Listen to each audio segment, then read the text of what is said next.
আগামী মাসে বসতে যাচ্ছে ইউরো 2024-এর আসর। ইউরো 2024-এর আসরটি এবার আয়োজন করবে জার্মানি। আগামী জুন থেকে শুরু হবে ইউরোপীয় ফুটবলের শ্রেষ্ঠত্বের এই লড়াই, যেখানে অংশ নিবে মোট 24 দল। এই 24 দলকে ভাগ করা হয়েছে 6টি গ্রুপে। প্রত্যেক গ্রুপে থাকছে 4টি করে দল। ইউরো 2024-এর উদ্বোধনী ম্যাচে মুখোমুখি হবে স্বাগতিক জার্মানি ও স্কটল্যান্ড। ইউরোপের শ্রেষ্ঠত্বের এই প্রতিযোগিতা নিয়ে বাড়তি উন্মাদনা কাজ করে ভক্তদের মাঝে। বাংলাদেশি ভক্তরাও তার ব্যতিক্রম নয়। কিভাবে লাইভ দেখা যাবে ইউরো 2024-এর আসরটি, সেটা নিয়ে প্রশ্ন এখন সবার মনে। বিশ্বকাপের পর লম্বা সময় নিয়ে অনুষ্ঠিত হয় ইউরোর আসর।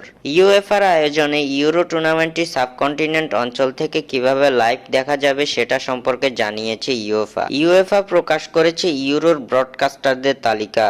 কোন অঞ্চল থেকে কিভাবে লাইভ সম্প্রচার করা হবে এই টুর্নামেন্ট, সেটা জানা গেছে এবার। ইউএফার ওয়েবসাইট থেকে জানা গেছে এবারের ইউরো আসরটি সরাসরি সম্প্রচার করবে সনি 6, যার মাধ্যমে বাংলাদেশ এবং ভারত থেকে লাইভ দেখা যাবে ইউরো 2024-এর আসরটি। ইউএফা তাদের ওয়েবসাইটে লম্বা এক তালিকা প্রকাশ করেছে বিভিন্ন দেশের ব্রডকাস্টারদের নিয়ে। সেখান থেকে জানা গেছে সনি 6 ব্যবহার করে ইউরো 2024-এর আসরটি টিভির মাধ্যমে সরাসরি উপভোগ করতে পারবে বাংলাদেশের ভক্ত সমর্থকেরা।